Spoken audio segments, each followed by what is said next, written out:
Hello, we are solving the question number 5 of chapter number 5, Newton's laws of motion. So this is from the exercises. Two blocks of equal mass m are tied to each other through a light string and placed on a smooth horizontal table. One of the blocks is pulled along the line joining them with a constant force F. Find the tension in the string joining the blocks. Okay, so we have a table like this. This is a table having a frictionless surface, and on this table there are two blocks which are kept like this, and these two blocks are tied to each other by a light string. The blocks' masses are equal, that is this m.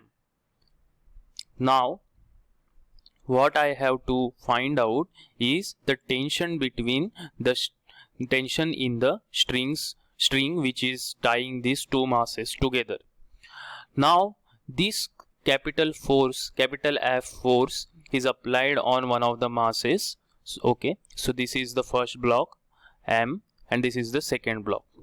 So there is a capital force F applied on this first block, and then there is a tightness in the string which will happen, and that tension due to that tightness of the string is something we have to find out. Now what we will do is that we will imagine this situation.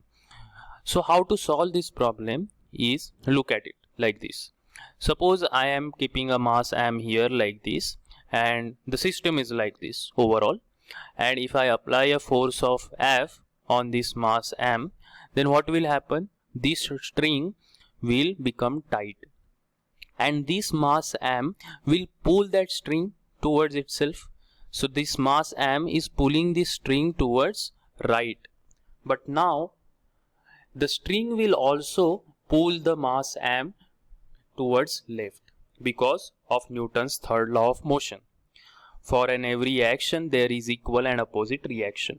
So this string will apply equal and opposite force on this on this block of mass m. This is the first block like this.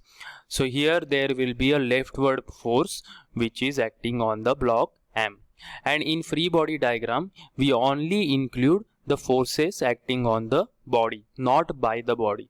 So we will include in the free body diagram of mass m the force towards right, which is capital F, and force towards left, which is nothing but the tension. Now this whole system will go towards right. So here F must be greater than T in order to this block M to move towards right. So let's say the F minus T will be some net force, right? F minus T is the net force acting on this small mass M. Okay, the first block M. Now what is the Newton's second law? Newton's second law states that F net is equal to ma. This is the Newton's second law. So this will be F minus T is equal to ma. So F becomes T plus ma. So this is your first equation. Now always remember, when there is a tension in the string, it is always same all along the string. Okay, so here on this second mass m there will be a tension towards right because this string is pulling this mass m towards right. So here there is no role of capital F force but only tension T. So here if I draw the free body diagram of this second mass, there will be only capital T force towards right. So now what will be the situation? So T is equal to m in, I will write F net first here.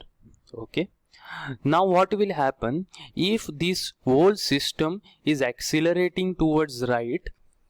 Then for each block the acceleration must be same, because this whole system will accelerate with the same acceleration. Because why?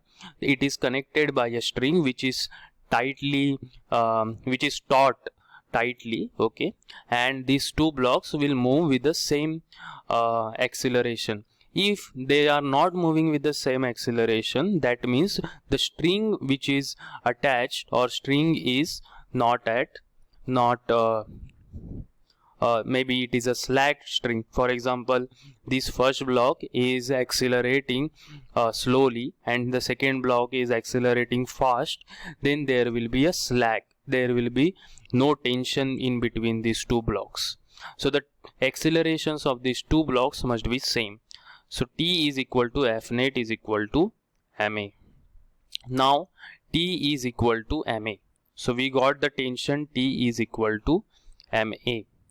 Now T is equal to ma, but we already know that F is equal to T plus ma. So what will be the F? F is equal to, from the second equation, if I substitute, it will be 2 ma.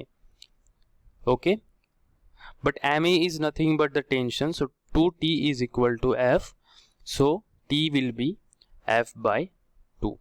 So this is the answer. So T is F by 2.